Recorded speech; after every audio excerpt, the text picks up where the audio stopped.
Segundo Reis. Capítulo 9.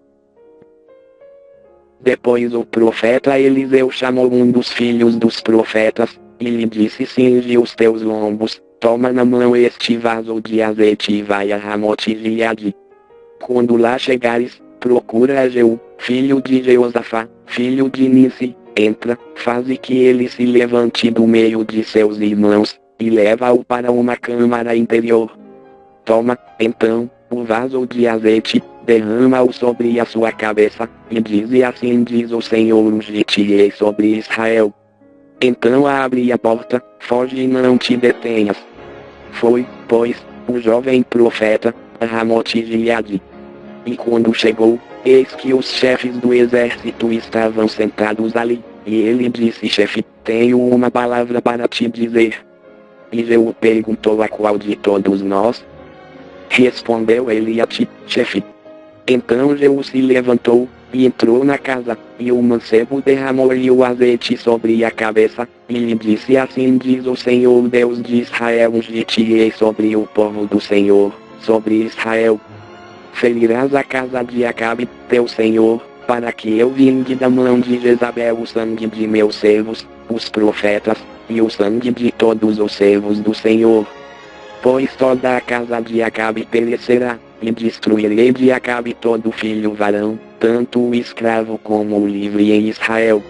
Porque hei de fazer a casa de Acabe como a casa de Jeroboão, filho de Nebate, e como a casa de Baasa, filho de Aías.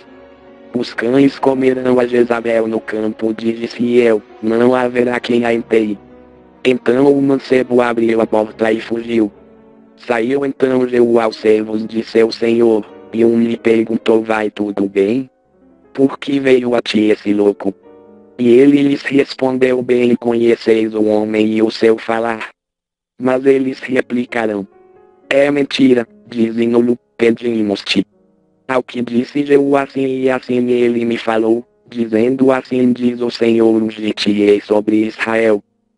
Então se apressaram, e cada um tomou a sua capa e a pôs debaixo dele, no mais alto degrau, e tocaram a buzina, e disseram: Jeú reina. Assim Jeú, filho de Jeosafá, filho de Nissi, conspirou contra Jorão. Ora, tinha Jorão cercado a Ramote Gileade, ele e todo o Israel, por causa de Azael, rei da Síria.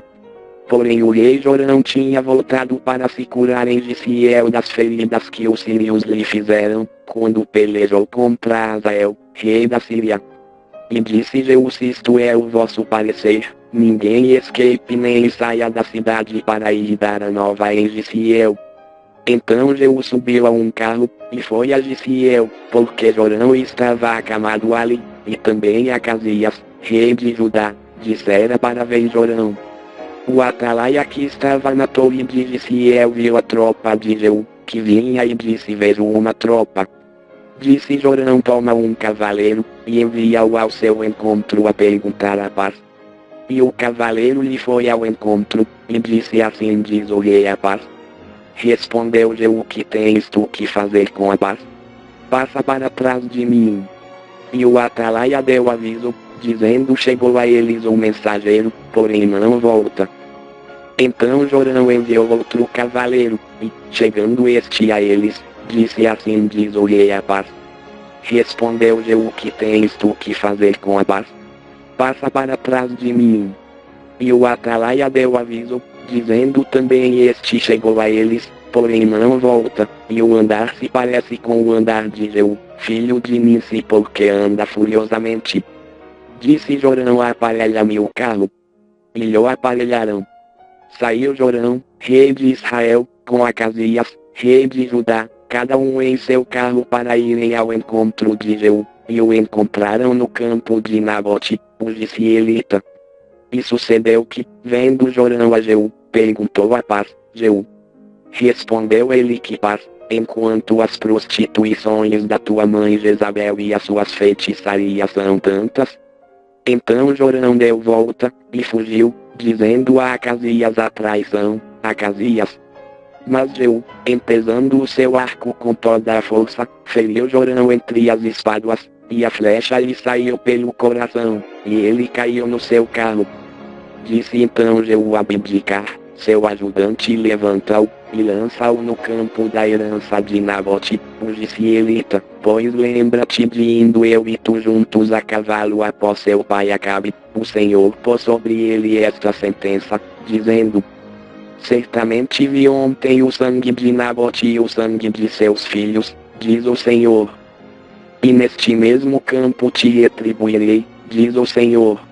Agora, pois, levanta-o, e lança-o neste campo, conforme a palavra do Senhor. Quando Acasias, rei de Judá, viu isto, fugiu pelo caminho da casa do jardim. E Jeú o perseguiu, dizendo a este também: matai-o. Então o feriram no carro, à subida de Gur, que está junto a Ibleão, mas ele fugiu para Megido, e ali morreu. E seus servos o levaram num carro a Jerusalém, e o sepultaram na sua sepultura junto a seus pais, na cidade de Davi. Ora, Acasias começara a reinar sobre Judá no ano 11º de Jorão, filho de Acabe. Depois Jeú veio a Jisiel, o que ouvindo Jezabel, pintou-se em volta dos olhos, e enfeitou a sua cabeça, e olhou pela janela. Quando Jeú entrava pela porta, disse ela teve paz em mim, que matou a seu senhor.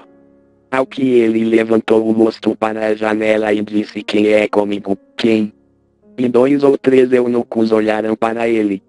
Então disse ele: lançai-a daí abaixo. E lançaram-na abaixo, e foram salpicados com o sangue dela a parede e os cavalos. E ele a atropelou. E tendo ele entrado, comeu e bebeu. Depois disse: olhai por aquela maldita, e sepultai-a, porque é filha de rei. Foram, pois, para a sepultar, porém não acharam dela senão a caveira, os pés e as palmas das mãos. Então voltaram, e lhe disseram: pelo que ele disse, esta é a palavra do Senhor, que ele falou por intermédio de Elias, o tisbita, seu servo, dizendo: no campo de Jisiel os cães comerão a carne de Jezabel. E o seu cadáver será como esterco sobre o campo, na herdade de Jisiel, de modo que não se poderá dizer: esta é Jezabel.